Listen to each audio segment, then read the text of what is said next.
Fill her up. You're listening to the Gas Digital Network. Conceive, believe, achieve. Shut the f*** up. And new undisputed UFC Middleweight Champion of the world, Michael the Count Bisping. This is Believe You Me on the Gas Digital Network. We're back. Believe you me, the best MMA show on the goddamn planet. Massive show today planned. We got Paul Craig joining us very shortly. We got Tom Aspinall. They're both coming off massive wins of UFC London. We're a little late to the party. We could have had them on last week, but I was traveling. I was all over the place. Finally, I'm back home. Anthony Smith, how the devil are you? I'm all right. Man. I went to the dentist today, which I absolutely hate. Me too. They can never get me numb like enough in the actual tooth. I don't know if you ever have this problem. They say it's an athlete thing. Yeah. Really? It's something with metabolizing the pain medicine or the whatever they use to numb it. Dude, when I left the dentist this morning, I could feel the numbness like in my chest. My whole throat was numb, but I could still feel it in my teeth. So I got that over with. So that's good. Goddamn dentist is expensive, man. Man. It kicks me in the ass every single time. No, I need a bridge doing. $3,000 for a little bridge. I just haven't had time to do it yet. But you're right. Every time I've been to the dentist, they inject it and I go, whoa, it's not numb yet. And he's injecting it over and over again. And he's like, that must be numb. This is a true story. I'm not just agreeing with you. Last time I had some fillings or whatever, I'm like, it's not numb. He had to do it like 4 times. So he's saying that's an athlete thing. Interesting. Yeah, that's what she said. She said that any athlete she's ever, and when I got my veneers done, that lady said the same thing. It was just really tough with athletes. I don't know what it is. It sucks though, because your whole goddamn, like my eyebrows were fucking numb, but I'm still feeling it in my teeth. Like, what the hell are we doing here? It sucks. Oh shit! But you're good now. Yeah, I'm good now. Like most of it, it's all worn off now. But a half hour ago, I was like, God damn it, I don't know if we're gonna be able to talk on this show. My lip felt like it was out to here. But Anthony's got CTE. Listen to how he talks. No, my face is numb. That's all anyone says these days. You make one word wrong, you stumble, you trip up, you say a name wrong. Oh, CTE. Got it. Maybe I have. Who knows? Obviously, we're not here to talk about the Oscars, but we did have a little scrap. We had a little assault. We had a little Masvidal Colby action going on in front of the entire planet last night. Will Smith slapping him. Do we want to talk about that now, or do you want to talk about this company local to you first? That you're not we can talk about Chris Rock getting absolutely the shit slapped out of him. What did you think? At first, I thought maybe it was fake. Like I was, but same. I thought like, no way, Will Smith just walked up. I mean, like Chris Rock has no idea what's happened. He's like waiting for a joke. He slapped the shit out of him. But that looked weird, though. It did look weird. But when he sits down here, that's when you know it's real, because he's fucking so mad. And he's like, because they're not going to let them wife's cuss like name that out your fucking mouth. And I was like, I went to Twitter and I went, Will Smith's a fucking legend, because I was laughing my ass off. And the amount of abuse I got back, oh, what, you're condoning assault? I said, no, I'm not condoning assault. But if you don't think that Will Smith storming on the stage, slapping Chris Rock, the punchiest, most fanciest set of fucking, privileged people, and he goes up on stage and smacking. If you got to see no one got hurt. Do you know what I mean? Will Smith embarrassed himself. I thought Chris Rock took it really, really well and handled it and continued with the show like a professional. No one got hurt. Do you know what I mean? But if you got to see the humor in that, if you don't think that's funny, I don't know what to tell you, because I think that was hilarious. I thought it was funny too. And once he sat down and he started cussing like that, and you could hear the anger in his voice. But then you go back and watch it, like leading up to it, the joke wasn't that bad. When I seen the slap, because I didn't watch the fucking Oscars. No, I thought like, oh, maybe he said something about like his wife cheating on him and sleeping with his son's friend or whatever the hell she did. Like, all right, that would make sense. But the joke wasn't even that bad. It was just about her shaving her head or being bald or whatever. But he's a comedian. That's his whole job at hosting the Oscars. That's what he's supposed to do. He's like, the whole crowd is nothing but a bunch of bougie ass rich people. Like, like they're going to be the ones getting made fun of. So, but he laughed at it initially. Like initially, you're right, he did. But she didn't. So like, I think once he realized, oh shit, this is my time to defend my wife, I guess, like you got to do something. I think it was the straw that brought the camel's back, because you're right. I mean, by all accounts, I mean, she has been up to no good. She's been having sexual relations all over the show. Do you know what I mean? I don't know too much about it. Believe it or not, I'm not studying the life of Jada Pinkett Smith, but I did see that she had a talk show a while ago and talked about it and told Will on air, which is just making a fool of him. Which is so he's been fucking ass of him. Oh my God, why would you do that? It's the Fresh Prince, bro. Right. So he's being ridiculed. I remember 50 Cent. He goes after people hard on Instagram. He was talking mad shit. Everyone was just making fun of him. And then now he thinks, I'm at the Oscars. I'm being nominated. I'm up for an award, which he won. And you're still fucking taking shots and you're making jokes about my wife, which you're right. It wasn't a bad joke. But I think it was just the straw that brought the camel's back. And weirdly enough, I kind of respected what he did. I'm like, he's like, you know what? Nah. Because people have, in the words of Mike Tyson, got far too comfortable with talking shit and not getting punched in the face. Now, I'm not saying he deserved it, but I was like, you know what? If it pissed him off, he said, you know what? I'm a real fucking man. Fuck this. I didn't like that.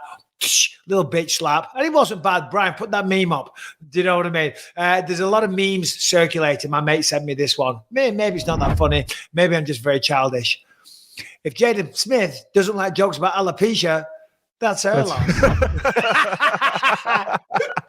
I laughed. Man. That's her loss. I need to do a better job of sending all the, like, I spend most of my days sending memes back and forth with all my friends.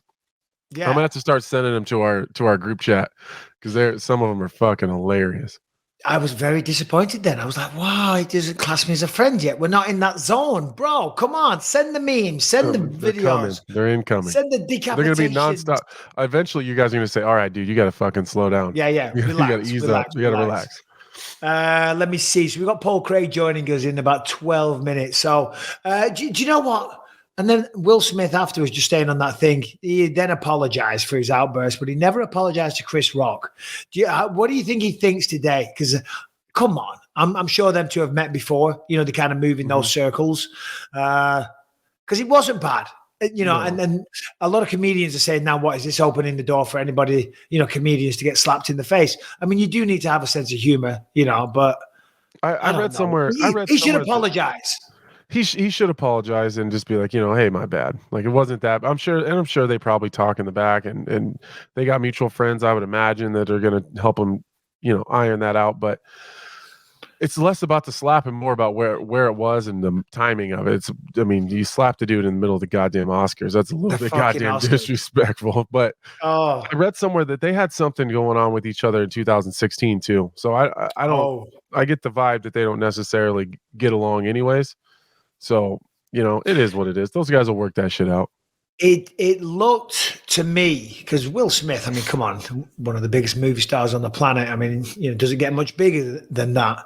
But it seems like he's struggling a little bit mentally. Maybe I'm wrong, but, you know, just lately with the stuff with the wife and all the rest of it. I mean, we're not no celebrity TMZ gossip fucking show, so we're going to move on in a second. But it did just happen. And it's related to combat sports. But, you know, when he was talking and he said, what did he say? Denzel Washington said, the devil will show itself at, like, your biggest moment or something like that. So, well, fuck me, because that is it doesn't get bigger than that. You're nominated for an Oscar. If I did that, oh my God, like, Michael, what the fuck are you doing? You're up for an Oscar for that shitty movie that you did. Somehow you got nominated. Then you got hammered and you slapped the host of the Oscars. I mean, that's a movie in itself. But, I mean, that's but if that story came out, I would be like, I'm like, oh, I get it. Like, that makes sense. Yeah. When Will Smith does it, it's fucking shocking. But yeah, you know, whatever. He'll be fine. Anyway, we got 10 minutes. Let's move on. Tell us what was going on, because I saw your story at the weekend, and it seemed, go on. Over to you. You know, I've never used my Instagram or my Twitter or my profile at all to shit on anybody. I've never done that. Every once in a while, I take a shot at Luke Rockhold, but other than that, especially not a company or anything like that, I've never used my platform. But so yesterday, my kid, my wife's best friend, her daughter had a birthday party at this like trampoline park. It's called Urban Air. It's here in Omaha. And they go to this birthday party. And so to just preface this, I've seen a lot of people saying that, like, oh my God, they're fat shaming Anthony's daughter. They're not fat shaming her. She's not fat. She's 10 years old, and she's like 5'8". Like, she's a big kid. She's very skinny, but she's awkwardly tall, right? And she when she's with her friends, it's very awkward looking because she towers over everyone. I mean, she wears like almost a size 10 shoe in women's. I mean, she's just a big kid. Yeah. So they go to this this bouncy little there's this like a jungle gym part, right? Right. There's parents in there with their kids. There's kids that are much shorter than her, but weigh 160 or 170 pounds, like there's large children in there. They're just not tall. So this thing had a height requirement, but the height requirement was kind of built to make sure that there's not like super large. I mean, it's built like I believe it says everywhere that the weight limit's like 250 or something, but in this area, so hold on. So there's a minimum height requirement, but there's there's a maximum. There's a maximum. Right. Unusual system. Yeah, it's weird, but the maximum requirement is to keep like people that are way too heavy, bigger kids. Yeah, no, I get it. Right. But she's way under the weight limit. She's not anywhere close to that. She just happens to be at the height limit. Okay, fine. They didn't see it. So she goes in there and she's playing with her friends, all of her 10-year-old friends that she's about the same weight as. She's just about a fucking foot and a half taller.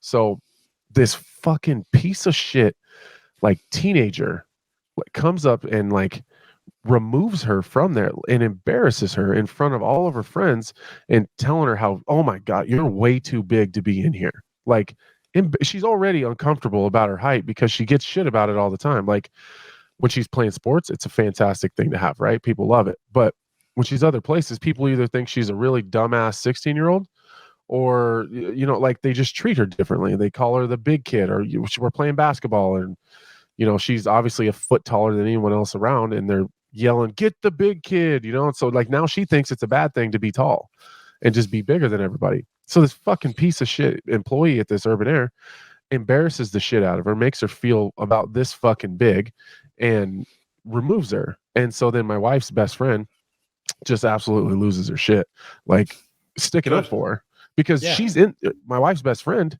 is in there playing with them too. But that's okay. That's fine. She's 35 years old.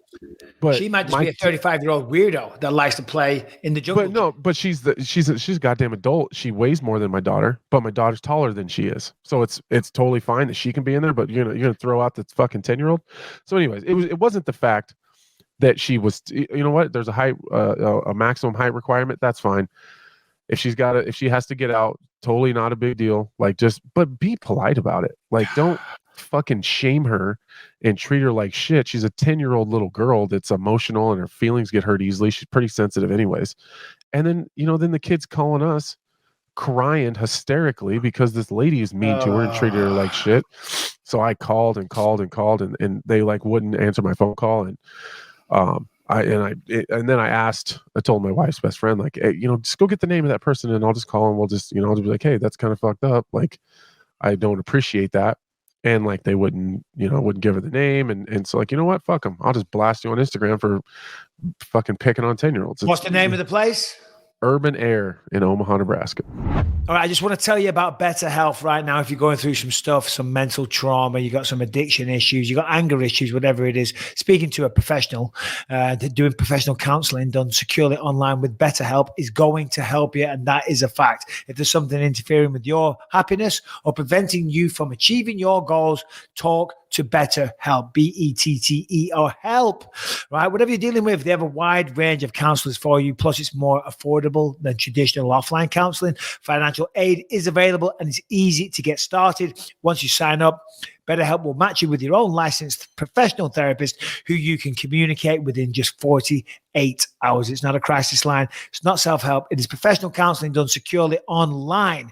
And as I say, you're going to feel the benefits. Whatever problem it is, speak to somebody. We got a great offer for you. We're going to save you some money. But more importantly, never mind saving the money. Save your mental health, okay? Speak to somebody. Eradicate that anger issue. I used to have a terrible anger problem. I still do a little bit, but it's got way better from when I went to somebody, spoke with somebody and learned why I was losing my temper. Basically, it makes you understand it a whole lot better, So whatever it is you're going through, speak to betterhelp.com/believe. That's the website, betterhelp.com/believe. Join the over 1 million people who have taken charge of their mental health with the help of an experienced professional. BetterHelp are also recruiting additional counselors in all 50 states. That's because they are flying. betterhelp.com/believe. That is betterhelp.com/believe if you want to get 10% off your first month. betterhelp.com/believe for 10% off. Okay, where were we? What's up, Paul? How are you, mate? Not too bad, man. Not too bad. Did just test positive for COVID, so a wee beer. Oh, for crying out loud. Jeez That Louise, beer, well, get rid cheers. of it though. It'll cure it or make it worse, one of the two. How do you feel? You feel I good? feel good, man. It's not that bad. I've got a bit of a tickly throat. Feels like I've had a pube stuck in it for like a couple of hours. And I'm like trying to clear it. You'd know about those pubes down your throat as well with the juice that you're the beer's drinking. looking fine. Yeah, it's looking good, mate. It might be a pube and it might be COVID. I'm still waiting for the results for this. It didn't take us long to get into that, did it? Jesus. Now, see the amount of, there was at least 50% of the people who messaged me were all like, hey, you're the man. If you ever need some, I know a few people. And then there was 50% of the people were like, you're a pig. You're a piece of shit. You're the worst guy in the world.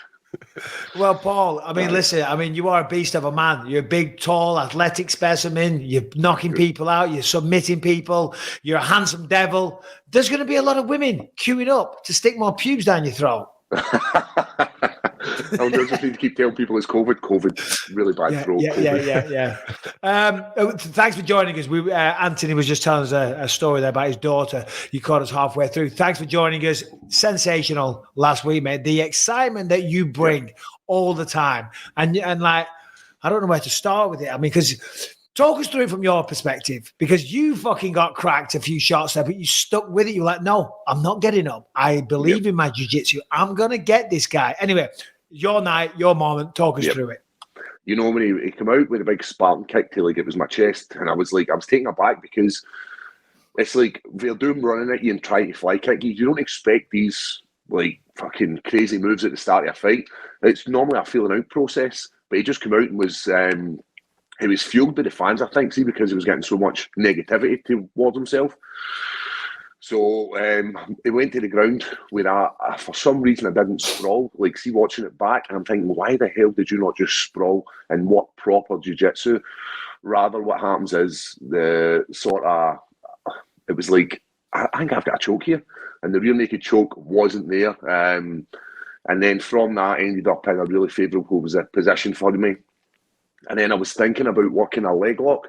There's a whole sequence with it's Craig Jones uses where it's he uses a sweep to sweep them over, catch them with a heel hook, and I was like, this could be the day that I pull off something other than a arm submission or a neck submission, meaning like a triangle. So I was thinking, I can do this. And then he decided, no, I'm going to try and stop you with elbows and punches. And people are like, were you out with one of the punches? And I've watched it back and I can't actually see what one it is they're trying to say I was out. It looked like it, because I think I might have even said on the broadcast, and if I did, I wasn't trying to say stop the fight. I was like, whoa, fuck. But what did you think, Anthony? Did you think he went out for a second? And by the way, have you guys ever spoke before? No, Anthony? no. We've got nothing but love for each other. Play nice, you motherfuckers. No, you don't got to worry about us. I think Paul Craig and I are meant to be friends. I've been saying that from the beginning. I like his style. I like the fact that he's drinking a beer on this interview. Just fucking sold me. I'm fucking in. Remember, it's 8:30 here at night. I've COVID. I've got nothing to work for. I've just did that, man. So the beers are going to be flowing. But no, it's pretty much the same. It's like it's going to sound like we're smoking each other's rods, but it's massive amounts of respect for you. Like the way you fight, everything about you. Like, man, you were nearly the guy. You were the guy that everybody was like, he's going to fucking dethrone the champ. And that our sport, somebody has to win, somebody has to lose. So I've got nothing but love and respect for you as a practitioner. Yeah, me as well too, man. And I love. I was going to ask you this. I've seen you fight, and there's been times on your feet where you'll have flashes of just brilliance where you're super technical and your head movement is good and you're moving, and then sometimes you're kind of just like, fuck it, I'm just going. Where does that come from? It's an experience of me in the sport. This might sound like I'm putting myself down and saying, I'm still trying to master my craft and know where I fit into this. For when I first started MMA, I wanted to steer away from being a jiu-jitsu practitioner. And I was like, no, I can strike, and I have got actual striking. And we've had people in the gym, people like Dan Hardy, who are like, Paul, your striking's actually good. Like, they're taken aback by what actual is in my arsenal. Like the moves I can pull off, the confidence in the gym. But we all know what happens with confidence in the gym. When it comes to actual fight time, that changes. The opponent who you're standing in front of you've never seen him, he's never seen you. And it's this feeling out process that you don't get in the gym. In the gym, you can flow freely, and the famously, Bruce Lee, where you'll be like water and you can move. And sometimes that's, as you're saying, Anthony, you'll see that in fights and you'll see like, fuck, this guy can actually strike. But the more and more time I get in the octagon, like how many fights? I think I was like 21 fights there. Like that was 21 pro fights. So I'm still relatively new, not a lot of miles in my clock. And how many fights you said, Anthony? Is it like, must be like close to about 30, 40? 53, I think. See, man, like, wow, 53. So that's all the times that you've got to experience the like being in that moment, being with the crowd, being with another opponent who's not a regular training partner for you. And that's what it's coming down to for me, is the ring time. I probably shouldn't have went a different route towards the UFC. It probably should have been like, went to Bellator, went to like all these other promotions round about, and then ultimately landed myself in the UFC. Life doesn't work like that. And I think I was like 6-0 and get called for UFC. And when that happens, you just kind of have to take the chance. Well, the thing is, and you're absolutely right, Paul, because experience matters so much, not just from a physical standpoint, but from dealing with the pressure and the nerves, the pre-fight excitement or nerves, whatever you want to call it, the mental side. And for me, I mean, I was almost 40 years old when I won the belt, and that's because that was getting better. Yeah, physically I was doing good. Of course, I was improving as you go along. You always do. But it was learning how to understand and deal with the pressure, but more importantly, my emotions. Is that something when you go out there and when you fight, do you still feel like you're in control? Because in my early days, I wasn't. I was just kind of reacting off instinct. The adrenaline was fucking crazy. But then at the end, I remember I was fucking calm. I was cool, calm, and collected. It comes down to that like flow state. We hear people talk about it where it's like the ability to just do and not overthinking, think about what he's going to do. And you know what? I felt it more in my last few fights than I've ever felt it before. Like the first few fights I had in the UFC, I was so tense. I was worried about everything. Not so much the first fight. The first fight in the UFC, I was so loosey-goosey, man. I was able to flow. Taking shots, yes, but I was able to flow and able to try and get my game plan because I was so focused in being in the UFC and staying there. Then after that, I kind of went on this slump where I was so tense and so worried about getting caught with shots, so worried about the outcome of what will happen to me in that moment. And now I'm kind of getting back to the way I was when I first came to the UFC. That sort of loose, that sort of like, right, I need to be able to do my game plan of submissions. I need to be able to not overthink these times, and it comes down to muscle memory. It comes down to that flow state, and I'm feeling I'm getting more and more into it. When I'm watching, you talk about that flow state a little bit, and I guess my question is gonna be, what's that next evolution of your game? But like when I'm watching you fight, obviously I'm a black belt, I'm a jiu-jitsu guy at heart. I've never called myself a striker. I kind of did the same thing you did, where I fought for a long time trying to be the striker that everyone wants to see. And then, now as of recently, I'm like, kind of like, fuck that. I'm just going to go back and do what I'm best at and what I enjoy doing. So I definitely understand that. But when you're fighting, I see like your game is more opportunistic, but I don't see that that's probably how your game actually is. Like when you're training and when you're like in the gym, like my jiu-jitsu game is very much like in a system. Like, I'm going to get to my spot, and like everything else I do is typically built around getting to one or two other places, and that's it. And I feel like that's how your game is. But when you get into these fights, you kind of end up in these opportunistic spots where you're just grabbing things as they show up.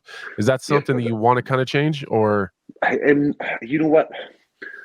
If I'm getting into jiu-jitsu or if I'm getting into an MMA fight and I'm just like going through like a system of it, I'm going to single leg, I'm going to take you down, I'm going to get side control, I'm going to mount, I'm going to look for this arm.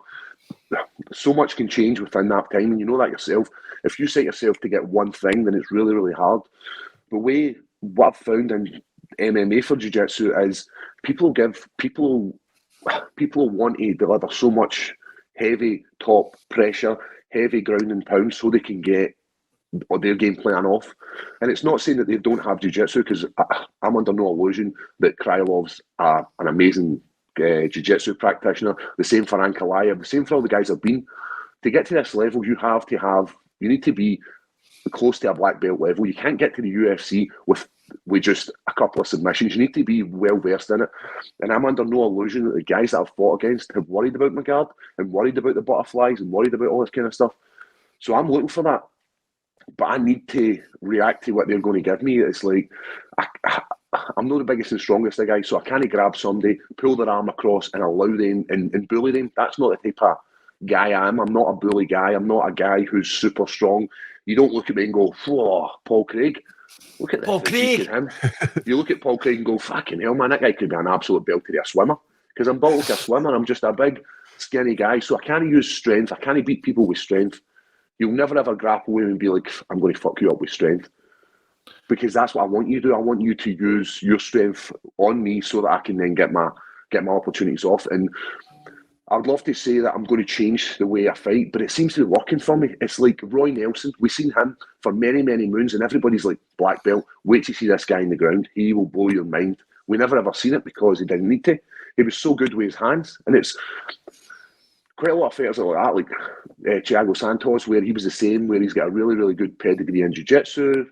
Punches are working for him better. So for me, allowing somebody to kind of bully me and get into what they believe is their dominant position works for me, and I'm going to keep running with it. And that's great, and you should, because what is it now? 6-fight win streak, Paul? Mm-hmm. 6-fight win streak in one of the toughest divisions and some of the competition. That's fucking hard to do. That's fucking hard to do. Fucking hard. Yeah. But I will tell you this: we have some of the world's finest media members present. In fact, right now, is someone there in the background? Harrington, are you there? We've fucking just been texted. Yeah. Guys. Paul Craig, you did say, who did you call out on the microphone? I did.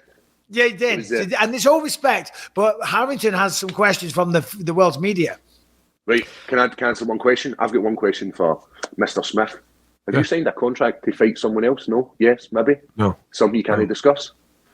No, I haven't signed a contract. I'll be honest with you. I haven't. Yeah. There's been fights talked about, but there's nothing signed. Because we were straight off the bat.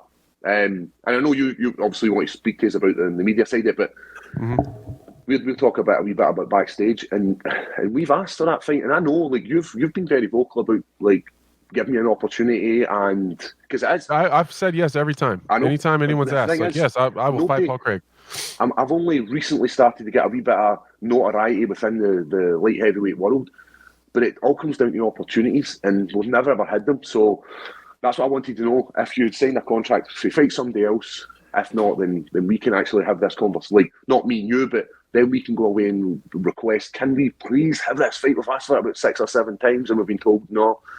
And I believe that we've not been given it is because you're too big a dog for us, meaning in the sense of you're the guy at the moment, and you've always been the guy. For how long have you been the guy at the top of the tree, batting off all the young pretenders? You're the guy that people want.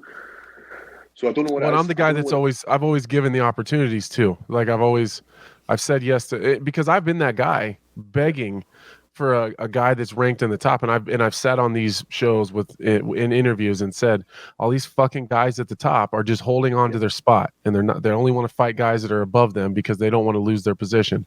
And I've always said I'll never be that guy. If I don't have a fight and no one ahead of me wants to fight, I'll fight whoever. If I think I'm good enough, then I better be fucking good enough to hold my spot.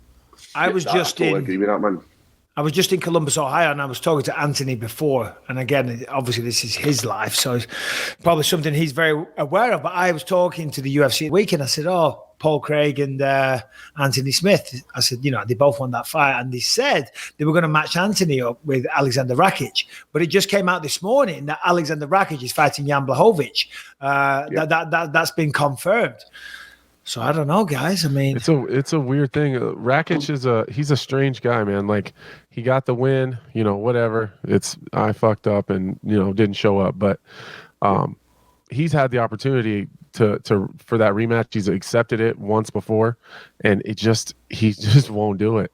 So I'm not chasing that guy anymore. And I thought that they haven't brought up Rakic since they had asked me if I would fight Rakic when Blachowicz got hurt, if I would fight him on short notice on that in Columbus this last weekend, and I said yeah, and nothing ever came of it, and they ended up just moving the whole fight. So we waited. Put our name forward for that as well. We put our name forward for that as well. Like, oh, he's injured. Yeah. What's the chances? And they were like, nah, no happening. Yeah, and some of that's him. He's real picky. Like he would rather sit and wait 18 months for the right fight that he feels good about. That's not than me. Fight anybody. We get into this sport to fight. Why the fuck would you spend your time in the sidelines? Yeah, that's how he is, man. He would rather sit for the perfect opponent that makes him feel good in here than just take a fight. And so, you know, that I've been trying to get a fight for a while, and they wanted to wait for your fight, and they wanted to wait for the Uncle Live fight. So now that both of those have happened, it's kind of been crickets. So see, as I said, we'd asked for yourself, obviously, with the call out, and we were getting a bit of love for it. And then obviously Dana White came out and said, wishful thinking. Obviously that was with Glasgow as well, but I do believe it's wishful thinking when it comes to the fight. If I'm being honest, I reckon they're going to try and fling me Santos or Dominic Reyes. There's who I think they're going to try and push me to get, which are amazing fights. And it's but obviously we'd rather leapfrog people and aim higher. Yeah, so It's all about. I mean, and I kind of when I came in, I did the same thing. I took a short notice fight. I fought Rashad Evans in my debut at 205. I remember and then on 5 days notice, all the legends within about 6 months. Yeah, then I just got lucky and got an opportunity to fight Shogun on like 5 days notice, and he was at 8. So you know, I got kind of lucky and was able to leapfrog a lot of those guys. Yeah. Well, they're talking about, sorry to butt in, they're talking about doing, coming back maybe August, September. I'm not the matchmaker, of course, but this is a fucking sensational fight, and it's got all the story and everything. Timeline-wise, does that work for you guys? Let's just assume, hypothetically speaking. Yeah. Yep. Yeah. So, whatever. The reason why I've been stopped to fight in the US is because I'm not double vaccinated. Double vaccination status I don't have. But what I've got is I've got COVID, so I'm guaranteed 6 months of free travel. Oh yeah, that's right. Really? Is that how it works? As long as you have a positive test, you're good for 6 months after that, right? I can't get vaccinated because I've got the virus in my body. So I'm 6 months good, man. So let's I'm come to Vegas. Let's go. I'm ready to fight anytime, man. I'll finish this beer up. I'll jump my plane and love it. We can get a dance. But you know, as I said, I'm in this sport to fight. I'm 34 years old. I'm not a spring chicken. I don't have 50 fights in my clock, but I've got 20 plus fights, and I want to keep fighting until the wheels come off. That's what I want to do. Mike Harrington, BYM Podcast here. Can I just get a question for you, Paul? Is the jump up in the rankings the only reason you've been calling for Anthony Smith? Because we have heard this time and time again. You've been asking for Anthony Smith for years, as you said. Is that the number one thing, just where he is in the rankings, or is there something about that matchup you like? You're always looking for the guy above you. What's the point of saying, oh, there's a guy who's doing the 20 and he's good at jiu-jitsu and it might be a good fight? That's not what you want. What you want is the guy at the top of the tree, or as close to the top as you possibly can.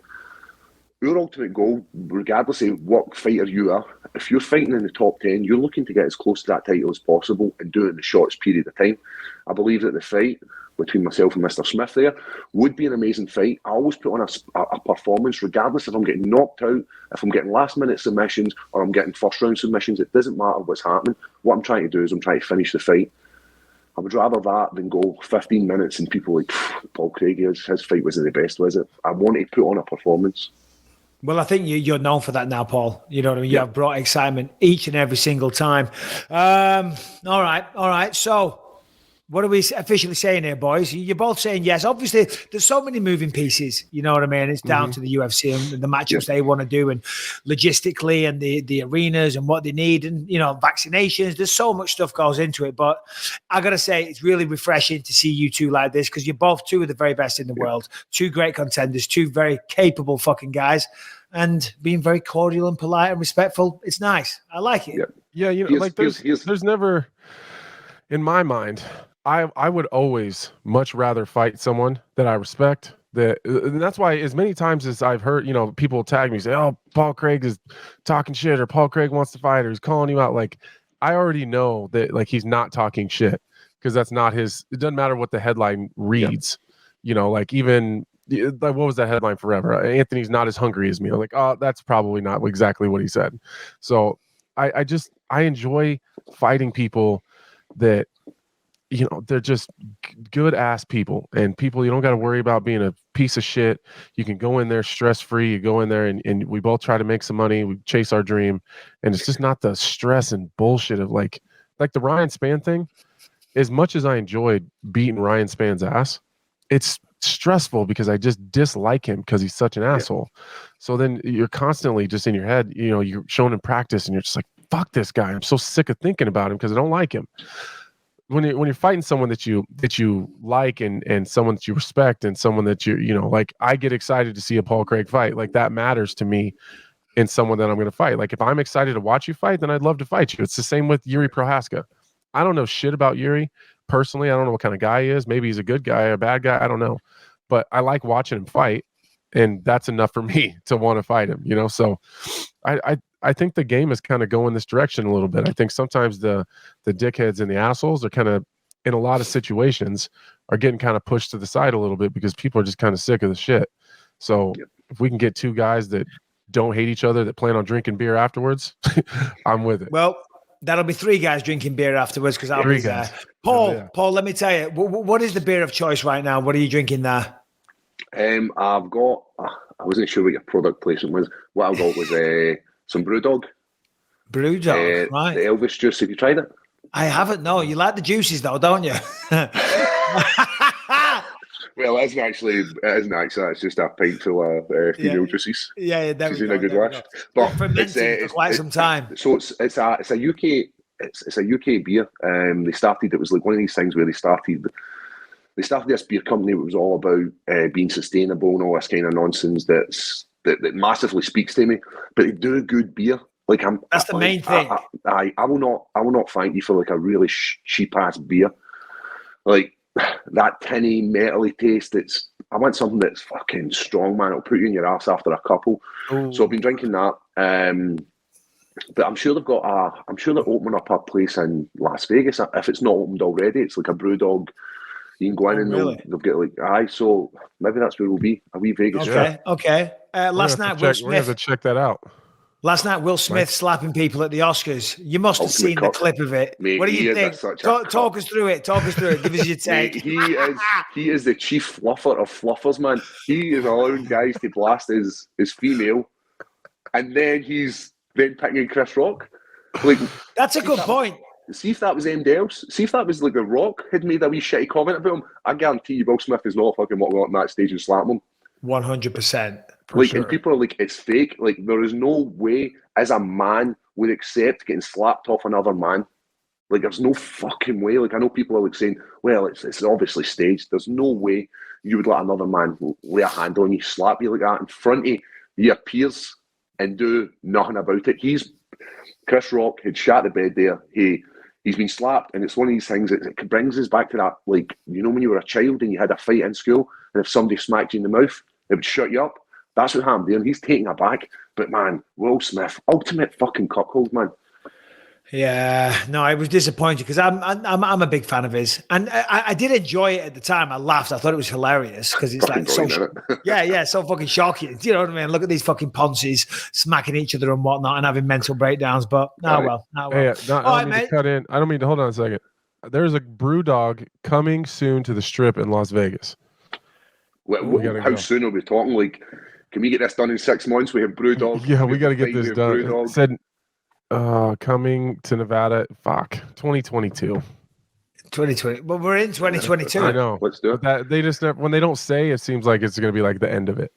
Yep. So it'll be the fight of the night, and then it'll be fight of the night in there to see who can drink the most beers. To like, for sure. Yeah. Could you imagine the three of us drunk as shit, waddling around the goddamn Strip after a fight night? Do you like a good drink, Paul? I do. But it goes pear-shaped. I like beer, and then I say, come on, we'll have a couple of whiskies, and I can't just have a couple of whiskies. I end up absolutely wiped out. Like, so we were in Nevada. We were in Arizona, and the guys from Paradigm Sports had to pile me into a limousine. Are you with Paradigm? No, I'm not. Well, we're talking. I'm going to say I didn't think so. They done that thing where they're like, here's what you could win. Come and see an after party with Paradigm Sports. And you're like, it was like me, Jimmy Manuel, Leon Edwards. And I'm like, these guys are fucking legends, man. I am like, give me the contract. I'm signing right now. And what happened was, I drank too much drink. I was out in the middle of the street drinking the Conor McGregor whiskey, the proper 12. Yeah. Make it back to the penthouse where they were having an after party, and then I end up absolutely mortal, put into a limousine, spew all down myself, and lying sleeping in the street. We've all been there. Yeah, what I'm not is I'm not an aggressive drunk where I'm like, I'll fucking fight you all. That's not the type of guy I am. I'm the type of guy that's like, you'll see us in the corner just like absolutely steaming. You can point him out and he's like, I'm not drunk. Like, I pretend not to be drunk. No, I'm sober. Oh, God, it's the worst, isn't it? Because it just sneaks up on you all of a sudden. 1 minute you're fine, you're drinking away, you're having a good time, you're getting chatty, you're getting loud, you're having a great time, and then all of a sudden, boom, that switch goes and you don't know what the fuck's going Lights on. out. Yeah. All right, Paul. Listen, mate, thank you so much for joining us. Really appreciate you taking the time. Congrats again on a sensational victory last week or whenever it was now, 10 days ago. Always love talking to you, Paul. Really do, mate. Hey, and before, listen, I appreciate speaking to both of you guys, man, but your documentary is absolutely killing it, man. Oh, have you seen it? Yeah, man. It's been on. It was on Apple TV, so I'd fired it on. Absolutely amazing. But there's something like the film does not give your stories justice. See, listen to you actually tell them like the way you did at your stand up, man. That was fucking brilliant. Like, thank you, Paul. Very, very good, man. So keep smashing it, man. That's my dog. No, listen, guys, have a lovely night. I'll speak to you soon. Take care, man. Hey, talk to you soon, buddy. Hope you feel better. I hope the COVID doesn't get too bad. Shit. Yeah. You'll be good. Another few beers. You'll be fine. A couple of sherbets will be fine. See you later, guys. Take care, all right, Paul. Take it easy, buddy. All the best. See you, boys. And there he is. The one and only Paul Craig. That was nice. Yeah. I enjoyed that. No, but like you guys, obviously you're two fucking badasses, but just there was no shit talk. There was no animosity because it is a job. It is a profession, and you are both in the top 10. And we both have said like, I think I'll beat that guy, but you don't have to be a dick about it all the time. And there's some guys that just you're not going to get along with everybody. There's other guys in the division I don't necessarily like, or guys I'm not going to go out of my way to say nice things about or whatever. But Paul Craig is one of those guys that anytime someone says, hey, how do you think that fight with Paul Craig would go? I am very, very careful when I say I think that I'm better everywhere. I think that I'll beat him here, and here, and I think that he does this not as good as me or whatever. But I'll always preface it and I'll end it with, but I really like that guy. So this is totally competitive. This has nothing to do with how I view him as a person. Like how, from everything I've seen and heard, we have a couple mutual friends. Everything I've heard and seen about him, nothing but a gentleman. So, that's what you're supposed to say. As a fighter, you got to believe in yourself, and you've been around longer. You are more established, so of course you're gonna have that opinion. Like I always get asked. I was doing a lot of interviews for the documentary. Someone was like, if you fought Izzy now, what would happen? I'm like, well, let me get my fat ass in shape and whatever. As a fighter, though, of course, I'm going to say I think I could beat him.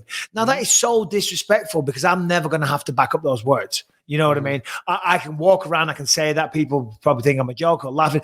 But the point I'm making is, as fighters, that is our mindset. That is how we build. That is our personality, our character. It's just who we fucking are. You have to believe in yourself. So if you deliver it the right way, there's nothing wrong with saying you think you're going to beat someone because you're supposed to think that. There's no way you're going to go off and have a successful career if you look. I mean, sometimes when you're starting, you're going to be honest. You know what I mean? Right. You got to be honest, realistic. Got to be realistic with where you are. But when you put the work in, when you've got the skills, when you've done the homework, the background, you've got the experience, you're at the top level, there's nothing wrong with saying you think you can beat someone. You're supposed to. Well, and that's where the shit started with me and Ryan Spann. It wasn't that he said he was going to beat me. He could say, I think Anthony sucks here. I think he sucks here. I think he's ugly. Like, totally fine.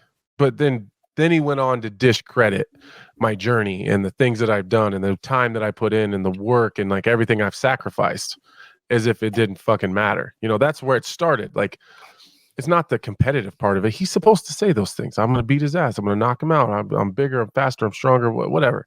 I'm okay with all that. Paul Craig thinks that the jiu-jitsu game is better than mine. He's supposed to think that, because I think the exact same thing. There's no problem. There's no problem with that. But we've both been super respectful, you know, like there's no reason to have any beef with him. And that probably excites you anyway. That he says, "Oh, you think you got better jiu-jitsu?" It does. All right, well, let's find out. Yeah, exactly. He's exciting. I like it, and that matters to me. Like Ankalaev would do more for my career. So if that's you know, like, it's kind of up to the UFC at this point. But which is weird because he has a win over Ankalaev. Right. Like, but you know, Ankalaev is the guy that, you know, everyone's pegging as the boogeyman. You know, I don't see it, but fucking watching him fight is like watching paint dry. So like, it's a super tough fight. He's very good. He doesn't have any holes in his game. He doesn't make a lot of mistakes. He's almost never out of position. He's just he's a tough guy for anybody to fight. It's just, but it's not fun. Like, there's nothing like Paul Craig. That's fucking fun. Like, the bell rings, shit's gonna hit the fan. I don't know what's going to happen. I don't know where he's going to go. He might pull guard. He might, who fucking knows? That's just fun to me. And Paul Craig, he loves a good beer. What a guy. And we all love a good beer. And that matters. All right, guys, chicken skin, you know the one, the delicious snack, but 0 carbs. You don't have to sit there eating chips. You don't have to have a bar of chocolate. You don't need to have crap in your body. If you're a little peckish, but you want to keep it healthy, you're going to check out chicken skin, okay? And the good thing about chicken skin is that it's a way to satisfy your crunch snack craving, and it's a perfect alternative to carb-heavy snacks such as chips and popcorns because it's got 0 carbs per serving. Plus, chicken skin is 100% organic, sourced, fresh, and gluten-free. Plus, 8 magnificent flavors. We got the original salt and vinegar, buffalo wing, chili lime, salt and pepper, Jamaican jug right about now, the clucking hot, and of course, we got the cheese because if you haven't got cheese, do you even chicken skin? So, got to go to the website. By the way, you can use this as a great salad topper or just a snack on its own. Maybe you just want to use them as nachos if you really, really want to pig out. But still, they're amazing. They taste great and they're healthy. They're 0 carbs. Anyway, go to chickenskin.com, CHICKN skin.com. Use the code BELIEVE20. Going to get 20% off your order. Chickenskin.com, BELIEVE20, 20% off. Okay, Harrington, point number 2 on the notes. We have somebody else that loves a good beer. Would you care to come on and give a bit of background? Because I know nothing about this. Is he there? Are you there? Hey, look what he's done. Ruined the flow of the show. I thought you left us. You disappeared. You abandoned us. You're going to do that to I'm here. I was just pulling up number 2. I don't know what. Number 2 in the non-MM. Okay, good. Sorry, I was looking up. I'm like, what does that have to do with beer? I was so confused for a second. Totally fucked up a flawless segue. Oh, Paul Craig loves a good beer. Who else loves a good beer, Harrington? And you go. A paralyzed man who was given a brain implant so that he could communicate for the first time in months. First words out of his mouth, "Can I get a beer?" Hold on. Yeah, so back then, we're not talking about the beer so much, but this was a guy, so for some reason he couldn't talk, he was paralyzed, so he just couldn't use the muscles or something? I'm not sure. Yeah, he was struck paralyzed, and it was like a new development, so they were working on a thing where you can put that into someone's brain and they're able to communicate. He was the first one to ever successfully, undergo this operation, and the first words out of his mouth, or like not his mouth, first words out of his brain, "Give me a beer." They better have got him a fucking beer. I was just going to say that. They better have gotten him one. Yeah, you got it, buddy. You got it. It's crazy, isn't it, what they can do these days? Absolutely insane. Did you ever hear that Joe Rogan podcast? He was talking to Elon Musk, and Elon Musk was saying there's these microchips that they can put in people's brains now, and soon they'll have them where it can, and you'll be like connected to the internet. You'll be able to read people's thoughts. You'll be able to fucking like download images and communicate without actually talking. Yeah, I don't want anybody reading my mind.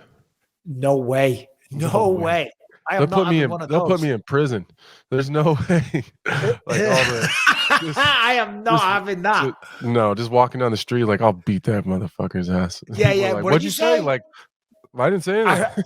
I picked up your signal. Yeah. Anyway, I thought that was kind of interesting. Right. Okay. MMA, we had a lot of action at the weekend. Curtis Blades, Chris Dawkins, Curtis Blades, man. So what is it Nate Diaz said? Oh, so you're a wrestler now? So it's what? So you're a kickboxer now? Because Curtis Blades didn't even think about taking Chris Dawkins, didn't even feint a level change, nothing, none of that, not even a clinch. Had a good first round. Dawkins, obviously, came motivated, landed a few good shots, made it somewhat competitive, but a 10-9 for Curtis Blades. And then round 2, woof, that punch, Anthony. Holy shit. Curtis Blades, man, he's such an anomaly because in all, if you look at him versus Francis, he's got 3 losses, 2 to Francis, 1 to Derek Lewis. He's better probably than both of those guys. I would say technically he's better than Francis. Technically he's better than Derek Lewis.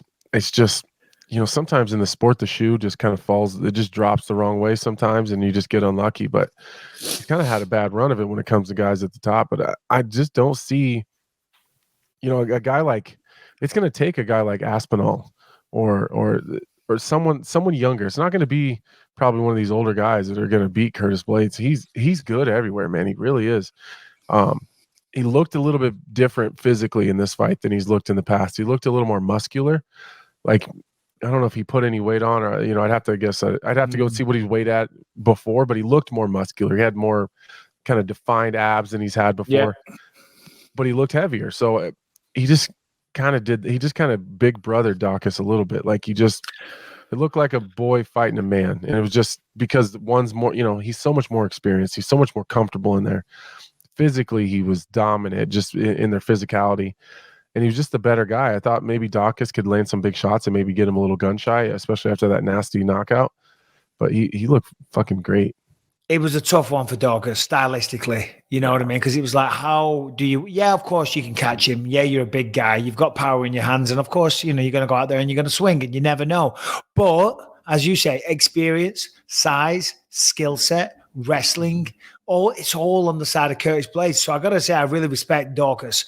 Getting finished the way he did against Derek Lewis, to then come in now to another super dangerous guy like Curtis Blades, who stylistically, didn't use the wrestling, but he had all the ability to take him down and kind of lay and pray and make it one of those annoying losses to have. Well, isn't that the fucked up thing about wrestling, Mike?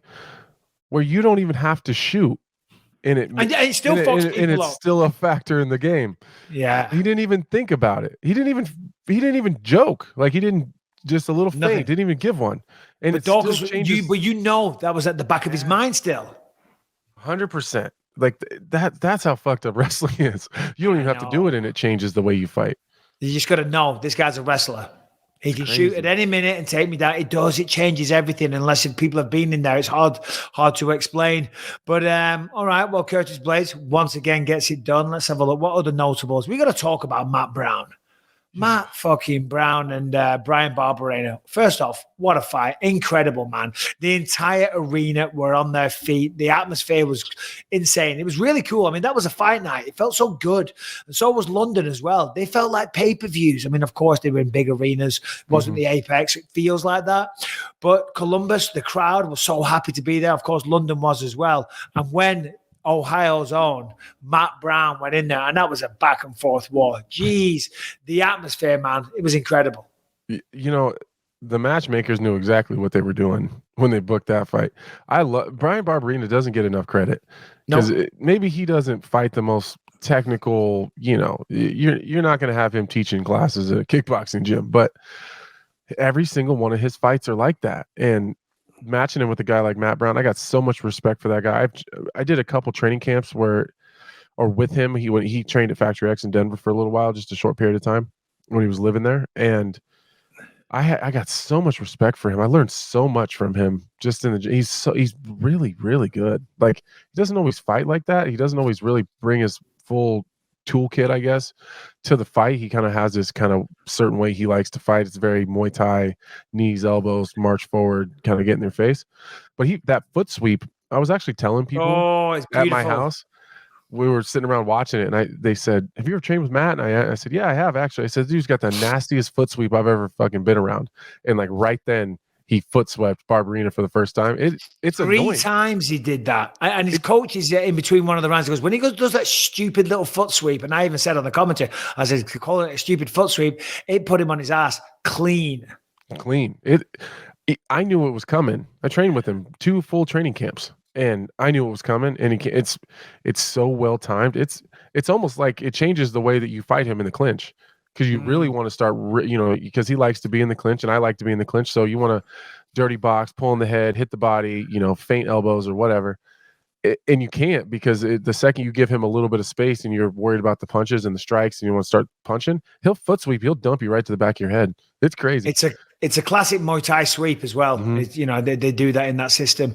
After the fight, which was very close, by the way, and I felt sorry for Matt Brown. That's not the right word. I didn't feel sorry for him. It's always a shame when you have a war like that and you're in your hometown and you don't get the nod. But hey, listen, it was close. It was one of those. Bob Rayner, very proud of his farm. Said, I'm going to go back, work on the farm and all the rest. I want to know, who is the better farmer? Anthony Smith, because you got the little ranch, you got the chickens, you got the cows, you got the camels. He's full time though. You got the donkeys, you got the chickens. What else you got? Mine's more of a hobby. It seems like Barberena's is full time. Did you see that he doesn't have a contract? Oh, really? Did he fight out his contract on Saturday That was his night? last fight. Yeah, he tried to renegotiate, and they didn't really respond to it too much, and then. So he was like, I if they don't re-sign me, I'm going to retire. I thought I thought that was kind of sad. Like, I don't think he's going to. I don't see how they don't re-sign Brian. Got to re-sign him off of that, Come right? on. Come on. I hope so. I mean, I'm not going to get in the UFC's business, but no, me neither. But for the dungarees alone, yeah, you would think. Just for the dungarees, yeah. All right. Okay. What else notable? Because we got a lot to talk about. We haven't talked about Masvidal and Colby, and we know that happened last week. But there's a lot of stuff to talk about. Alex Pereira is fighting Sean Strickland. The Las Vegas Police Department has refiled charges against Chael Sonnen for apparently punching a woman in the face. That's right. I made eye contact with Rebecca as I said that. I'm like, that's right. You keep the cups of tea coming, woman, because we all have our breaking point. Kaikar of France beat out Askar Askarov. That was great. What else did we have? Yeah. Margie Casey out wrestling Borshov. Yeah, Slava Claus. Slava Claus. I like that guy. Yeah, Shout out Margie Casey. Harrington, come on. Is there anything notable that we should talk about before we move on? Or what about you, Anthony? Did you guys touch on the Alexa Grasso Joanne Wood fight? We did not, though. I'm glad you brought that up. Yeah, solid co-main event. Too bad. Yeah, it's too. Poor Joanne. I did. I don't like to be biased. I don't know Joanne at all. I don't know. I don't like as a person. She's a sweetheart. I've been around her maybe 5 times. Never hung out with her like in a personal setting where we're just hanging out. Like lots of times at fights at the gym or whatever. But she just seems like the sweetest human on earth, and she's just quiet. She's got that Scottish accent. Well, it's because she talks like this, and there's absolutely no way that you could think that she wasn't a nice, sweet little person. Right. It's so I've just I know who's rooted for. I just think you just want. I don't know, for whatever reason, I'm a fan, and it just sucks. She's had a tough go at it, man. She's had a tough go at it. Alexa Grasso is the real deal. Her boxing is so good. I mean, and obviously, I thought Joanne was going to have the advantage on the ground. So when it went there, I was like, "Oh, she'll be fine. She'll just be safe, and this is where she'll be safe." Was it the armbar? Just refresh my memory. Was it armbar? It was a rear naked, I think. Rear naked. I was there. I was calling a goddamn fight. You think I'd know? No. When Joanne came to the UFC, she had such a big reputation from the Muay Thai world in the UK. She was very, very well known. And she was pegged to be a champion early. And she even had a title fight lined up, but I think she stepped in against Jennifer Maia at short notice and lost that. So that derailed all those plans. I mean, she's fought nothing but the best. And then, it's a shame because, we were talking to her and she's battling. And this is another side that women have to consider that we don't have to worry about, obviously, having children. I don't want to talk about it too much because maybe she don't want me talking about it. But she's getting on. I think she's 36 or 37. Obviously, it's a biological body clock. Ticking, Yeah. So whatever happens, Joanne, we wish you nothing but the best. Alexa Grasso, once again, congrats. I'm looking forward to seeing her. Yeah, congrats. I tell you what. What's his name? John Wood, Joanne's husband. Do you know John? I don't. Yeah, no, I don't know him too well, but we had a chat last week and he was telling me, and I asked him to come on the podcast and we'll discuss this. They were telling us, and I found this fascinating, how in this fight, because I said, Joanne's probably got better kicks. Alexa's more of a boxer. So you're going to what? Are you going to use the kicks, try and keep her at range, a lot of push kicks, low kicks, piece up the calf and all the rest of it? And they were like, no, the plan is to throw a lot of punches. I said, but she's a really good boxer. She might be one of the best boxers. She said, yeah, but the thing is the judges don't score the kicks as much as the punches. So we've now got to play, and they've adjusted their game plan to what they think the judges expect or what they perceive in their mind as being successful in a fight. Because you're right to a layman, he's right, sorry, punches to the jaw seem more deadly than a calf kick. But calf kicks are fucking effective. And then he went on and was telling me they had some judges down to the gym to watch the training, and they didn't understand what they were fucking watching. They were asking questions like, what are these? And these judge fights, it's crazy. That's insane. I would love to. We got to get him on. Yeah, I'd love to have this conversation because he was there. He knows the judges. He's got the names. What a good goddamn coach, though. I know. Like what a I don't know what a smart guy to kind of go down that rabbit hole. Like especially because he coaches a lot of different fighters. Like if there's a bunch of Anthony Smiths in there, probably don't got to worry too much about what the judges are going to be looking at because they're not going to get that far anyways. But if you train a lot of girls, a lot of 25ers, a lot of bantamweights, you're going to be seeing the judges probably a lot more than a lot of the larger fighters. That's smart. No, it really. I was like, wow. That really struck me as well. And I said, would you come on the podcast? So we'll try and get that done. All right. Moving on. Today we are welcoming back Ipvanish Vpn to the show. You know the deal. Ipvanish has been a long-time sponsor of ours. So it's so great to have them back. And let me tell you about Ipvanish. If you care about the security of your online activity, and you really should, the easiest way to protect yourself is with Ipvanish VPN. Rated 4 out of 5 stars on Trustpilot, Ipvanish provides an encrypted connection for all of your internet traffic, helping to prevent websites, Wi-Fi providers, or even hackers from intercepting your data. We're talking all your financial details, personal information, online activity is completely safe from threats with Ipvanish. Okay, you're not going to get hacked. You're not going to have people logging into your bank account, people hacking your Instagram, your social media, and all that stuff, and changing your passwords and blackmailing you. Believe me, that stuff goes on. Okay, Ipvanish eradicates all of that. And also, if you're in other countries, you can maybe access certain pornographic websites. What do I know? But still, get started. If you're in Abu Dhabi, trust me, it's going to come in handy. Get started with this limited time offer and save 50% off your monthly and annual subscriptions by going to ipvanish.com/believe. 50% off, ladies and gentlemen. One more time, that is ipvanish.com/believe. And that's all lowercase, by the way. Okay, where were we? Here he is, Big Tom Aspinall, fresh off a very, very, very impressive victory at UFC London. Tom, we've chatted a little bit since then, but I haven't seen you. Welcome to the show. Thank you for making the time, because I know now, you've had a main event. You're a big deal. He doesn't respond to my messages anymore, Anthony. Do you know what I mean? One main event and he's big time with us. Tom, how you doing, mate? You well, bud?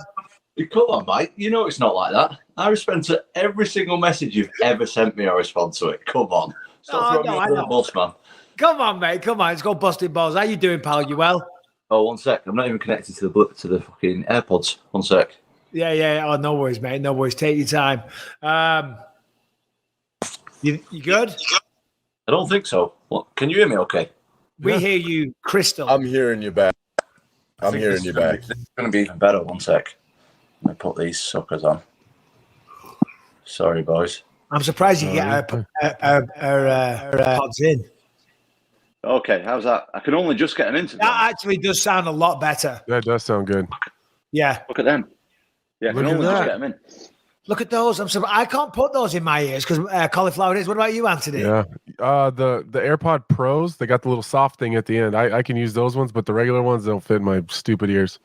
Yeah, me neither. Anyway, enough about us. Tom, come on. Alexander Volkov, round 1, sold out crowd, O2 Arena.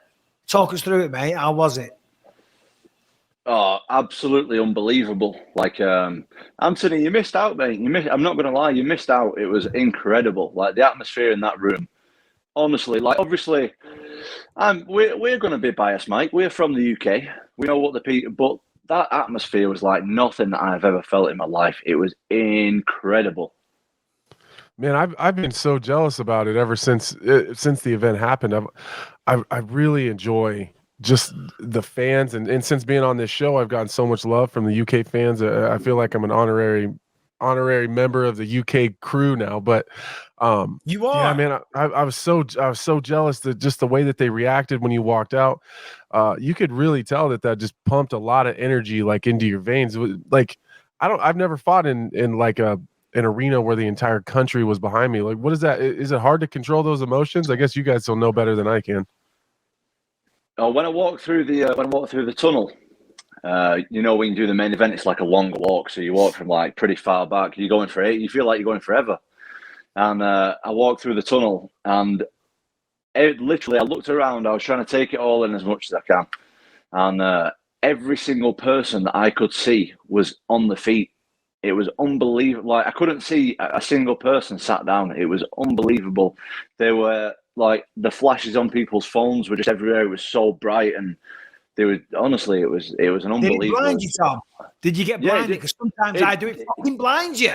It did, actually. It did. Like, it felt like a really, when you're in like opticians or something, they shine the bright lights in your eyes. That's what it felt like. Yeah. That burning feeling in your eyes. It was like, what? And it was hot. Like, the heat in there was unbelievable. I felt the heat straight away. It was like, oh, nothing that I've ever felt before, but unbelievable. I felt unbelievable energy in there. The price of being a megastar, Tom. Now, listen, here's the thing. You were saying you were worried. Oh, no. Sorry, that's not the right word. You were kind of curious, not worried about fighting in front of a crowd like that. And as you say, that crowd was a phenomenal. I was just in, where was I? Somewhere. I was just in somewhere at the week, Columbus, Ohio. And there was a great crowd there, but even everyone was saying, wow, that didn't come near to London. But when you walked out, Tom, and I talked about it on the commentary, you were cool as a cucumber, man. You would not think that this was your first time doing this. So what did you do to prepare, and how were you feeling inside? Or was that just like, was it mixed emotions or what? No, I was in the hotel, and you know what it's like on the fight week. It's like, it starts off, it's pretty chilled, like you're relaxed at the beginning. Well, this is how it is for me. And then slowly but surely, as the days go by, you feel that nerves and anticipation like creeping up little by little, bit by bit, day by day. For me anyway, the nerves are creeping up, and I was so nervous, like in the hotel before we left, like I was fucking nervous, man. I was really nervous. And then we got there, like we started driving there on the bus, on the coach or whatever it was, and I saw the O2, and for me personally, I've been watching that many events at the O2. Like, I've been watching, obviously, you, Mike, throughout the years. I've been watching Till there and other teammates and stuff, and like, the O2 is a big deal for a person from the UK. Like, it's a massive deal.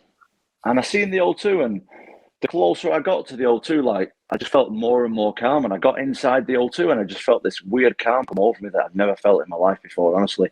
I felt so calm, and I could see during the walkout, during the fight, during the whole build-up, I was just enjoying it, man. I took my focus off winning or losing or putting pressure on myself and doing everything perfectly. And I just enjoyed it, and I think obviously that helped in my performance.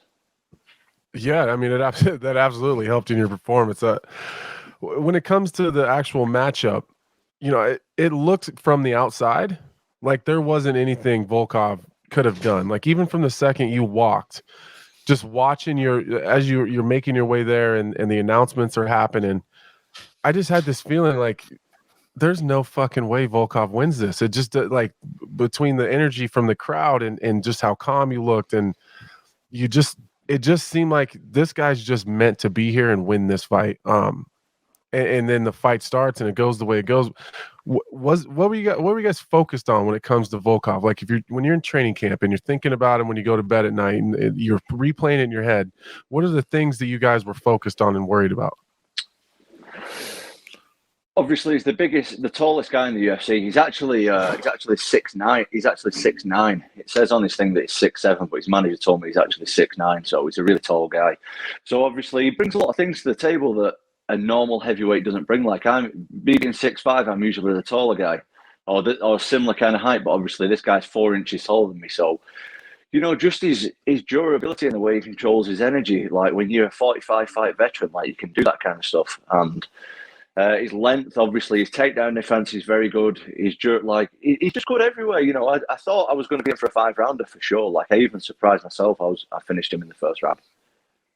Well, that was the thing, Tom, because everyone said, even some, there's some people, we talk about the fights when we're commentating, we don't have favorites, we don't make picks or whatever. We're probably maybe looking at a decision here because Volkov is so hard to finish. He's been around 40 odd professional fights, and I think he's only been finished 3 times. So, it's pretty impressive what you did.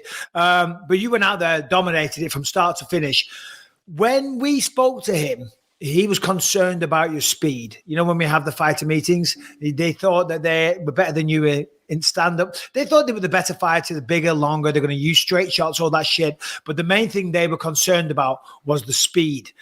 And for good fucking reason, Tom, because you looked like goddamn lightning, man. You outboxed him, you out-wrestled him, you submitted him. I haven't got a question, but that was just unbelievable, Tom. Yeah, well, they should be concerned about my speed, to be honest. All the heavyweights should be, but I'm not. I think when you're very confident in your own skills, this is just my take on it all.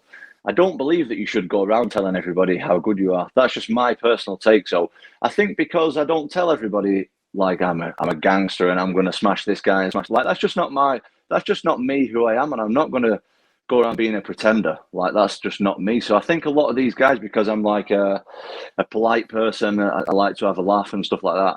I'm quietly spoken. I think a lot of people just like look by me because I don't have loads of headlines in the media, but I'm different to these other guys, and these other guys need to start realizing like I ain't just another heavyweight. Like I'm different, and people need to start really, really taking notice of me now because, like I said, I'm just different to everybody else. I think that's a good self-analysis because even me as an analyst, until your last couple fights, I don't want to, and I don't mean this I don't want to sound disrespectful, but I did kind of look past you because you're quiet. You don't jump off the page as far as the things that you say. You're very analytical. You're very smart. You're well-spoken, but you never said anything super crazy to like, oh wait, I got to pay attention to that and see what's going on. But you really dig into the tape and you dig into the film and stuff. You're 100% correct. It's way different than any of the other heavyweights that are in the division. I want to give you an opportunity, I guess, to talk about I think one thing that we keyed in on leading up to that fight was just your athleticism, the way that you move, especially for your size. Is that something that you've worked on, or is that just your God-given ability? Like, are you just naturally that talented, or do you really work on your movement, your footwork, your speed, and all that stuff? I'm not God-given anything, to be honest with you. Well, that's why I wanted to ask. Like, if it's something you work on, I think that should be something that needs to be credited. You know what I mean? It is something I work on massively. And I actually watched, big shout out to Mike Bisping's documentary team, whoever they are, because that was epic, Mike. I enjoyed it. But thank you, sir. Appreciate that. There's a small bit on the documentary, and you were talking about, when you used to get picked for the football team and the disabled kid got picked before you and all that stuff. Yeah. Like that was me. That was me as well. I was that guy who got the disabled kid got picked before me because I'm not on that. Shout out disabled footballers, by the way. No, I'm not a natural. Go on, son. I'm not a natural athlete. I never was in that. Like, I can't do no other sport. This is not my. But when I started to do MMA, right, I was actually a small guy. Believe it or not, I'm a massive guy now. But I was a kid when I started to do this thing. So I think that my coaches, especially my dad, like he worked on. I still have the same work ethic as a small guy. I still do the same techniques as a small guy. I still do the same training sessions as a small guy. Like I train with big guys, of course. I have to train with big guys because I'm a big guy myself, but I still have the same technique, the same like work ethic, all that kind of stuff as a smaller guy, even though I'm a big guy now. So I think that's what it comes down to, yeah. But like none of this is natural. None of this is natural. I fucking work. I have had no 20s really. Like obviously I've had my 20s, but all of my 20s I've just been in the gym working.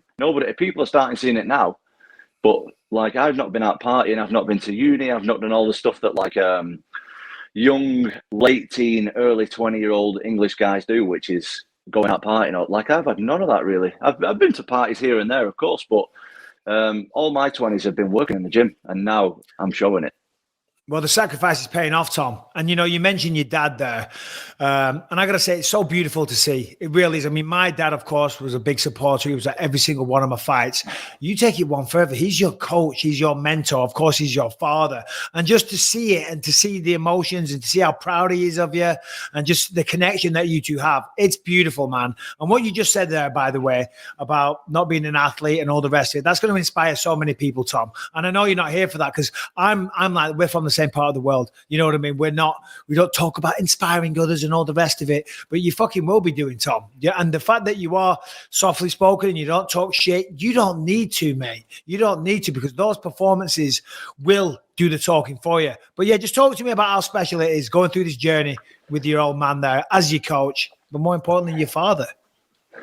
Yeah, I mean, this is like, you guys know even better than me, to be honest. Like, as you get more and more successful, people want to jump on the bandwagon. Of course they do. Like, of course they do. But that's why he won't do the podcast anymore. He's like, Mike, leave me alone. Mike, you keep asking. You asked me like an hour before, do I want to do the podcast? I'm like, I can't, Mike. No, I know. I'm busting your balls. I'm like, you fucking never would have said no before. Oh, God. You're such a dick. I know. With my dad being involved, like with my dad, like I know that my dad has my best interests at heart.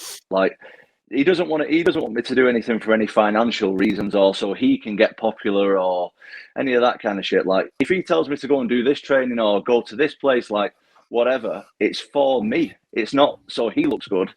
It's so I can get the best results for myself. Like, if he says, look, Tom, you're not doing enough of this, you need to do more of this, this is wrong, this, like, I know he's doing that just for me. Whereas a lot of these other coaches and stuff, like, you just need to be careful with people when you're doing well, because you just never know what people's intentions are. I'm starting to learn that these days as well.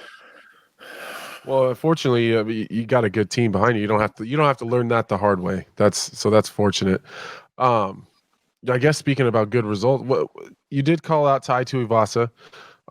Did you get a response, or is there anyone else that's kind of on your radar there?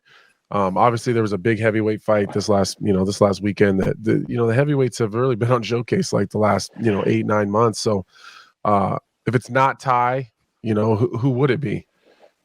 Yeah, not really much of a response from Tai, to be honest. Not much. I was expecting. Shit, I wouldn't have responded to you either, just so you know. I'd have fucking ignored you so fast. Like, I didn't see it. I had my phone on airplane mode. I didn't see it. Yeah, for a month. He's looking to fight Stipe, and I understand his reasons. Like, there's me, there's Tai, there's Gan as well, and like, we are still quite far. It's the same with Curtis Blades, I guess, as well, but he's already been up there before. Like, we're still far off our prime. Like, we're young guys in the heavyweight division, relatively inexperienced as well. So we are all going to fight each other later down the line. And I understand that. But at the same time, I called him out because I like Tai, I like his style, and from what I'm seeing from the outside, he's the only guy without a fight who's highly ranked.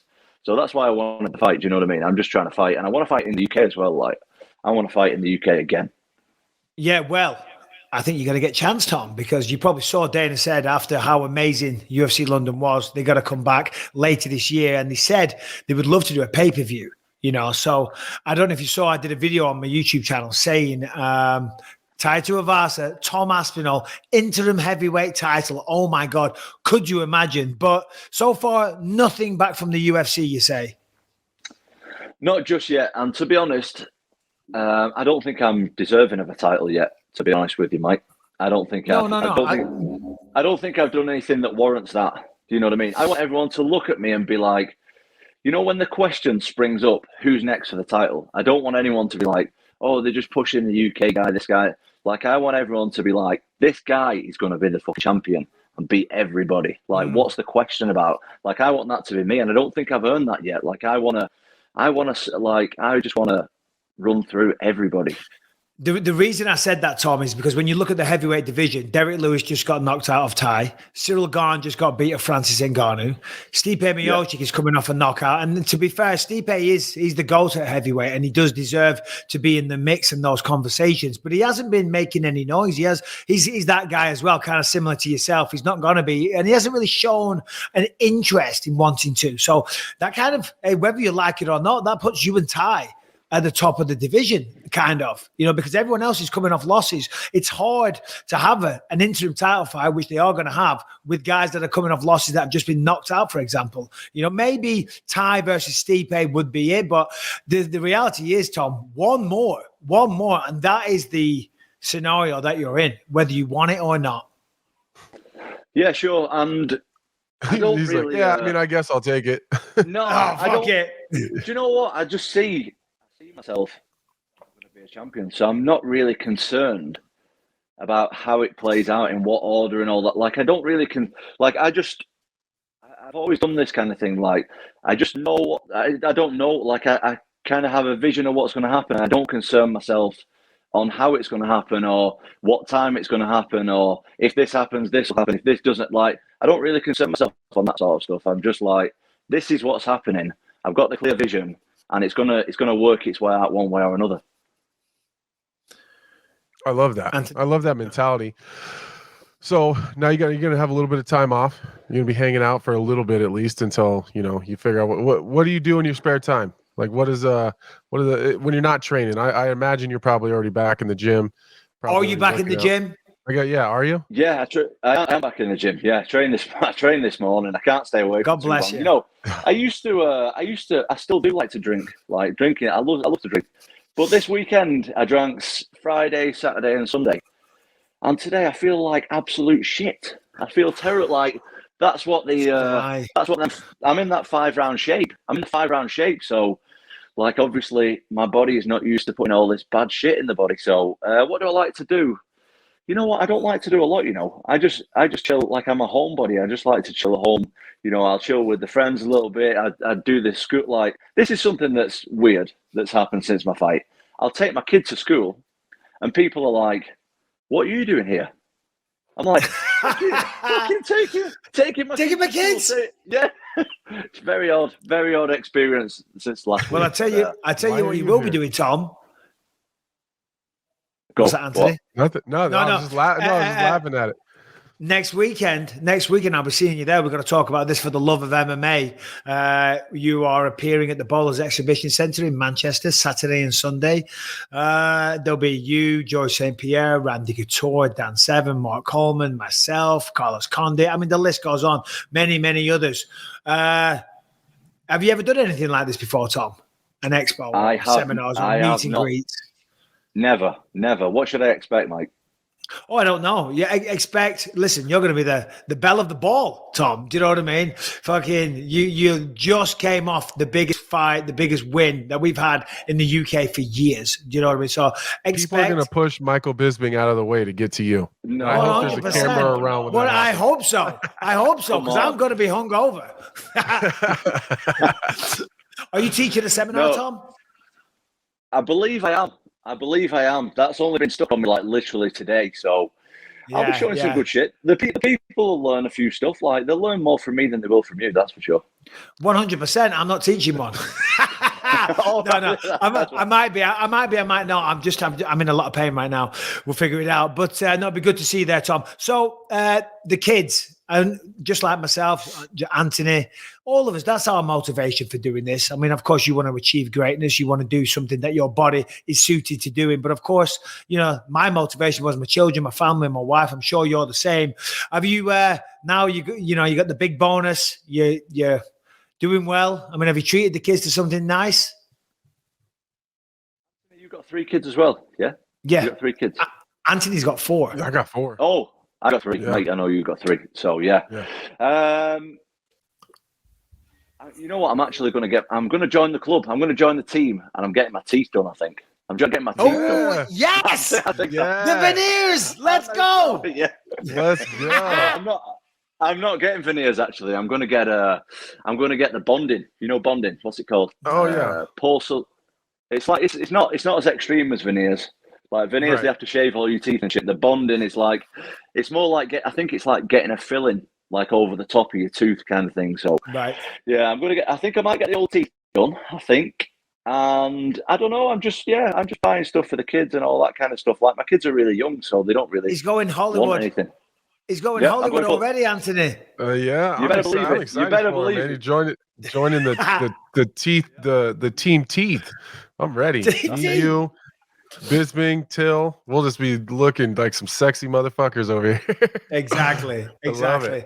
All right, Tom, listen, we won't take up too much more of your time. Thanks, mate. I know we always bust your balls, but really, I'm proud of you, Tom. I'm so proud of what you're doing, the way you're handling yourself. No, seriously, I am. It's amazing to see what you're doing. I can't wait for your next matchup. I'll see you next weekend in Manchester. Anyone wants tickets, go to fortheloveofmma.co.uk, and I'll see you there, Tom. We'll try and not get shit-faced Saturday night. Gentlemen, my pleasure. But if you're up for getting shit-faced, I'm up for it. Like I'm so. Well, we'll have a couple. We'll have a couple. Okay. Excellent. Anthony, you're not going. Hey. Anthony, you're not going. Anthony, I actually we actually tried and talked about it, and I'm taking my kids to Disney that same week, so I'm going to be in Florida at Disney World. Yeah, but there's going to be others. There's going to be others. There's going to be others. I'm going to be as soon as I get an opportunity to come with you guys and hang out in the UK. I'm fucking there. Excellent. Okay, boss. Thank you. Tom, you're the man. Take care, buddy. Take care. And there he is. Tom Aspinall. What a nice guy. Oh, what an awesome guy. No, he really I feel like we could have just sat here and talked to him for like the next hour. It was just chit-chatting. It was fun. And that's how he is all the time. He's not putting an act on. He's just a nice, normal, down-to-earth, humble guy that you would not want to fuck with. But you just don't get that vibe from him. Do you know? Because he's a gentle giant. Do you know what I mean? You don't have to throw your weight around and be a loudmouth and all the rest of it. It's really refreshing to see. Yeah, well, I mean, when you fight the way that he fights, there's nothing you can really say that's going to be any worse than what you can do to somebody. So I like it though, man. I'm the trash talk and in the that part of the game is always fun and can be funny or whatever. But I always have a lot of respect for guys that are just real chill, real calm, and then fight like a monster. Yeah. And then on top of that, I mean, listen, some guys are so chill, it's a disservice to themselves. You know what I'm saying? You got to have something to say. And he did on the microphone. He exuded confidence. He called out Tai Tuivasa. I guess the opposite comparison would be Paddy Pimblett, who was on earlier in the night, and he's sensational. He's doing such huge things, but they've got very, very different approaches. But I don't think there's a one-size-fits-all. So whatever works for you, you got to be true to yourself. So, Tom, thank you very much once again. We'll take a quick break. We'll be right back. All right, guys, do you have a small business? Well, then you really need to look into Shopify and Shopify.com. Shopify gives entrepreneurs the resources which were once reserved for big business. So upstart startups and established businesses alike can sell everywhere, synchronize online and in-person sales, and effortlessly stay informed. Basically, whatever it is you do, this is allowing you to get online and access the world's market. Okay, as simple as that. So many more people. If you got a small business like mine, Shopify powers over 1 million businesses from first sale to full scale. Reach customers online and across social networks with an ever-growing suite of channel integration and apps. Gain insights as you grow, and you will receive detailed reporting. More than a store, Shopify grows with you. This is the possibility, which is powered by Shopify. Okay, listen. You got a business, you got to have an online presence. To not have an online presence in this day and age is insane, but it can be very hard. It can be very complicated, and it can be very costly. Well, that's all a thing of the past now with Shopify, basically, because they make it easy. And of course, they make it cheaper. We've got a great deal. Go to shopify.com/believe, SHOPIFY, shopify.com/believe, all lowercase, for a free 14-day trial and get access to Shopify's entire suite of features. Grow your business with Shopify today. Go to shopify.com/believe right now. Shopify.com/believe. As we know, we are a truly interactive show at BYN Pod. Go to BYN Pod or send your emails or video content, your questions for Anthony Smith, for me, Harrington Bryan, any of us to BYNPod@gmail.com. The more funnier, the creative, dirty, hilarious, the better. And without further ado, Brian McKay at B McKay is right. What do we have? We got this first one is from the Devil. Oh, hope he's well. Guys, I'm a really big fan of the podcast, and I'm a really big fan of both of you in the cage. My question is about Nate Diaz. He's been waiting to fight for 4 months. The UFC haven't booked him anything. It seems like they're trying to make him re-sign, or they're just waiting until McGregor grows back his foot. So what are your thoughts, and have you ever been, asking for a fight and had to wait this long? Anthony. Yeah, well, I just had neither one of those guys, the UFC and Nate Diaz, they're just not playing well with each other right now. So it's Nate probably wants either out or a big, huge, fat paycheck. The UFC obviously is trying to protect their own pocketbooks. I get it; it's a business. Well, their stance would be that he's under contract. You have a contract, right? And he sounds like he's wanting to fight it out because he's only got one fight left on his deal. So, I mean, do they want to send him out, as popular as ever off a big win to either bend them over a barrel or get a big fight deal somewhere else? I don't think they're going to do him any favors. No, I think the one that they want is what I would want, and I've said this before. That's why a moment ago I didn't want to talk about it too much because I have discussed this at length. It's got to be the McGregor-Diaz 3 fight. However, the only problem is, and that's probably why, and this is all assumption here, this is not from the UFC or nothing like that. It's just as a fan. It's probably why he's not getting the fight because the UFC probably want to make that fight. But Conor's A, not ready, and B, talking about fucking fighting the champion when he comes back anyway. Do you know what I mean? Yeah, it's a mess. Yeah. Interesting. Well, we'll see how it plays out. Not to mention also arrested for reckless driving. Oh, I know. But I kind of gave him a pass on that one. Me too. I did. I was like, oh, McGregor's arrested again. He got his car temporarily possessed or whatever. Yeah. So, Pounded. Pounded. But come on. Who hasn't broke the speed limit? Come on. If you say that, I know, Brian, you don't drive, so probably you. Oh, I used to drive. Oh, you did? Did you see the video? I have. When Conor got pulled. Oh, no, I didn't. Yeah. Is it wild? Hold on. Well, no, because he's driving along and there's some guys and they're cheering Conor on. Yes, up the Mac. There he is. And Conor's like got the top down in the belly thinking he's cool as fuck. And then all of a sudden, woo, lights coming in. He slows right down. I mean, I felt sorry for him actually because, he was like showing off to the lads, giving him something to film or whatever. Not he's having fun. I get it. There's no fucking harm there. We've all broken the speed limit here. It's not a big deal. He can afford the fine. What else we got, Brian? We have a question here from somebody. I'm not sure he's going to get to it here, but he informed me in the email that he's very familiar with Anthony and his family. Oh, that sounds weird. Don't talk about people's family. Yeah. Do you know this guy? Hey, Mike. Hold on, pause, Brian. Devin Holman here. When you look at that face, Devin. No, I don't recognize the face. But, I mean, who knows? It's been a long time, maybe. I'm from Stillwater, Oklahoma, but I was born in Nebraska. We lost it. Grew up in Hamburg, Iowa, which is just a little bit southeast of Nebraska City, and that is where Anthony is also from. Dated your sister, Anthony, for about 30 days when we were 15. Long enough for me, you, your mom, and your sister to go up to Council Bluffs together, and you purchased a red Cavalier. I remember that car. Mike, but I have known of you for a long time. A very big fan. Been watching you for a long time. I even saw you fight live. I'm not sure the year, but it was at Victory Fighting Championship, and you fought against Jake Hetch. I'm pretty sure you lost the fight, but doesn't matter. Jake Heck beat my ass. Travis Brown fought in the main event against Abe Wagner. And then I'm pretty sure he fought one more fight and went on to the UFC. My question is, I apologize. Get to the fucking point.